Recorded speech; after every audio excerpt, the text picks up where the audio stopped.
6 Minute English from bbclearningenglish.com. Hello, this is 6 Minute English. I'm Sam. And I'm Neil. Halo, ini adalah 6 Minute English dan saya Sam. Halo, dan saya Neil. Do you like sad music, Neil? Apakah kamu suka lagu sedih, Neil? Well, when I was younger, if I had a breakup with a girlfriend, I would listen to sad songs. Songs which reflected my mood. Oke, jadi pada saat saya muda, saya putus dengan pacar saya, lalu saya mendengarkan lagu-lagu sedih yang bisa menggambarkan suasana hati saya. And do you still listen to those songs now? Dan kamu masih mendengarkan lagu-lagu itu sekarang? Not so much, but I do still like them. Well, Tidak terlalu, tetapi saya masih menyukainya. it seems as if there might be a biological reason why some of us do like sad songs. We'll look at this topic a little more after this week's quiz question, which is about music videos.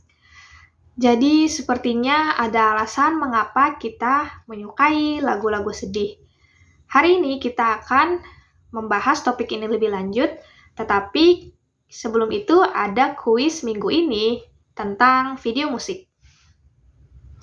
The music video has been around for a while, but in what year was MTV, the first dedicated music video channel, launched in the US? Video musik telah ada sejak lama, tetapi pada tahun kapan MTV, saluran video musik pertama, diluncurkan di Amerika Serikat?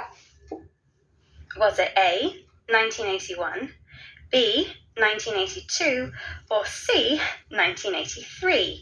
Well, Kapankah itu? A.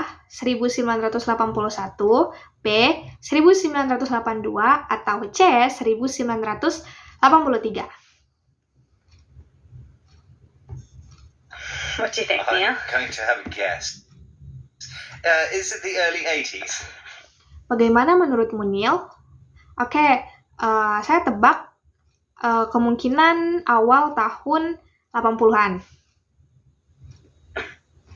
Well, yes. Care to be more specific? Oke, iya. Tapi kapan tahun spesifiknya?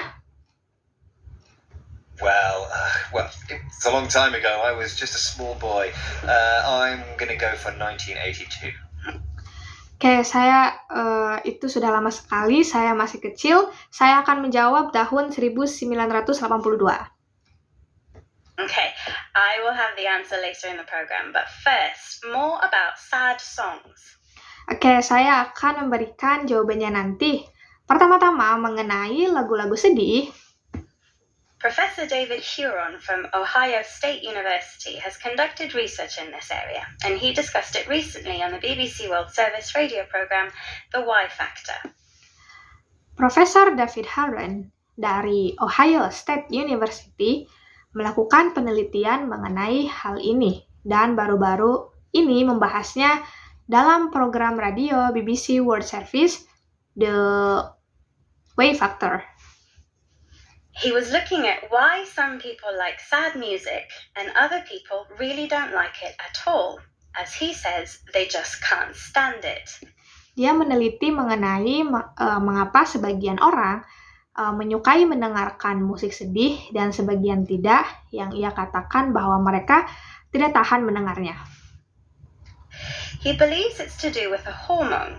A hormone is a natural chemical in our bodies which can have an effect on various systems and also emotions. Listen out for the name of the hormone he mentions. Ia yakin ini berhubungan dengan suatu hormon. Hormon adalah bahan kimia alami yang ada di dalam tubuh kita yang mengatur segala sistem dan juga emosi kita. Mari kita dengarkan hormon apa yang dimaksud oleh Profesor. One of the things that we were interested in is what's the difference between people who listen to sad music and who love it, and people who listen to sad music and who just can't stand it. Salah satu hal yang menarik bagi kami adalah apa perbedaan dari orang-orang yang mendengarkan musik sedih dan mereka menyukainya, dan orang-orang yang mendengarkan musik tetapi mereka tidak tahan mendengarnya. In our research, it started pointing towards a hormone called prolactin. Dalam penelitian ini mengarah pada suatu hormon yang disebut prolaktin. Now, prolactin, as you might guess from the name, is associated with lactation, breastfeeding. When people cry, they also release prolactin. Prolaktin, sesuai dengan namanya, itu berkaitan dengan laktasi saat menyusui. Saat orang-orang menangis, mereka juga akan melepaskan prolaktin. And there are circumstances in which prolactin seems to have this comforting effect. Dan ada keadaan di mana prolaktin ini bisa memberikan efek yang menenangkan. So, which hormone did he mention? Jadi, hormon apa yang Profesor sebutkan? He talked about the hormone called prolactin, which he said was connected to lactation. This is the production of milk by mammals to feed their young. Ia berbicara mengenai hormon yang disebut prolaktin, yang ia bilang berkaitan dengan laktasi produk susu dari mamalia untuk memberi makan anak-anaknya. What he noted was this hormone can be released when people cry. Yang ia catat bahwa hormon ini bisa dilepaskan saat orang-orang menangis. And in some cases, this hormone has a comforting effect. Dan pada beberapa kasus, hormon ini bisa memberikan efek menenangkan. When something is comforting, it makes you feel better. It calms your emotions. Let's listen again. Saat ada sesuatu yang menenangkan, itu bisa membuat perasaanmu lebih baik, meredakan emosimu. Mari kita dengarkan lagi. One of the things that we were interested in is what's the difference between people who listen to sad music and who love it, and people who listen to sad music and who just can't stand it. Salah satu hal yang menarik bagi kami adalah apa perbedaan dari orang-orang yang mendengarkan musik sedih dan mereka menyukainya, dan orang-orang yang mendengarkan musik sedih tetapi mereka tidak tahan mendengarnya. In our research, it started pointing towards a hormone called prolactin. Dalam penelitian ini, hal ini mengarah pada suatu hormon yang disebut dengan prolaktin. Now, prolactin, as you might guess from the name, is associated with lactation, breastfeeding. When people cry, they also release prolactin.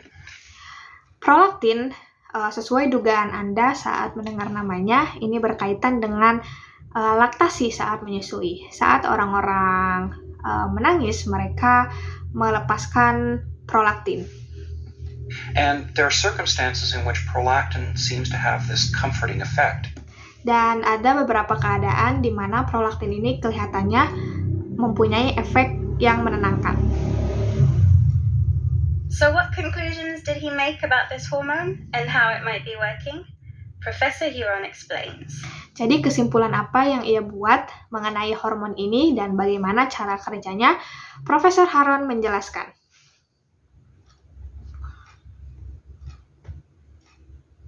So the thought was that perhaps what's going on is that the people who are enjoying listening to sad music are receiving some sort of excess of prolactin.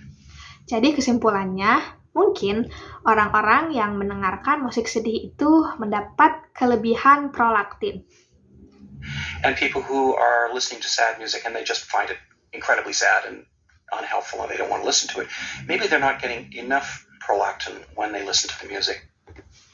Dan orang-orang yang mendengarkan musik sedih, tetapi mereka merasa sedih yang tidak terbendung, sehingga mereka tidak tahan mendengarnya.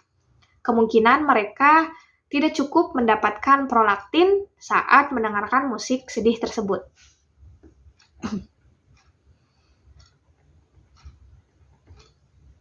So what's happening? Or as Professor Huron said, what's going on? Jadi, apa yang terjadi sesuai yang dikatakan oleh Profesor Huron tadi, apa yang sedang terjadi? Well, it seems quite simple, though I'm sure it's very complicated. People who like sad music are maybe getting too much prolactin or more than is normal.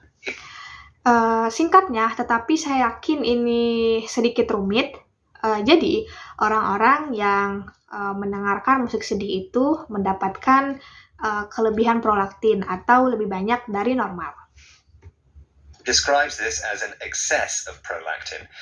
Dia menggambarkan ini sebagai kelebihan prolaktin. And maybe people who don't like sad music aren't getting enough. Dan mungkin orang-orang yang tidak mendengarkan musik sedih tidak mendapatkan prolaktin yang cukup. So the idea is that prolactin is a hormone which we find comforting. Jadi, intinya prolaktin adalah hormon yang bisa memberikan kita efek menenangkan. Our bodies release it when we hear sad music. It gives us a good feeling. Jadi pada saat tubuh kita melepaskan hormon ini, pada saat mendengarkan musik sedih, itu bisa memberikan efek baik pada perasaan kita. But if prolactin isn't released or there isn't enough of it, we just find the sad music sad and it doesn't help to cheer us up. Dan pada saat tubuh kita tidak bisa melepaskan hormon ini, bahkan tidak cukup untuk melepaskan hormon ini, maka pada saat kita mendengarkan musik sedih tersebut, kita hanya merasa sedih dan merasa bahwa musik itu tidak bisa menghibur kita. I guess so, but emotions are funny things. It's weird to think that our feelings are caused by different natural chemicals that run around the body. Ya, saya kira begitu. Kamu tahu, emosi adalah hal yang lucu. Aneh rasanya memikirkan bahwa perasaan kita itu diatur oleh bahan kimia alami yang ada di tubuh kita. Absolutely. Okay, we're going to take another look at today's vocabulary, but first, the answer to this week's quiz. Tentu saja. Oke, mari kita akan membahas kosakata hari ini. Tetapi sebelum itu, kita akan melihat jawaban pada kuis minggu ini. The music video has been around for a while, but in what year was MTV, the first dedicated music video channel, launched in the US? Video musik telah ada sejak lama, tetapi pada tahun kapan MTV, saluran video musik pertama, diluncurkan di Amerika Serikat? Was it A, 1981, B, 1982, or C, 1983? And Neil, you said... Kapankah itu? A. 1981, B. 1982, atau C. 1983? Dan Neil, kamu menjawab? I said it was definitely the early 80s. Saya yakin itu awal tahun 80-an. Well, you're not wrong there, but which year exactly? Kamu tidak salah, tetapi tahun kapan tepatnya? 82. Tahun 82?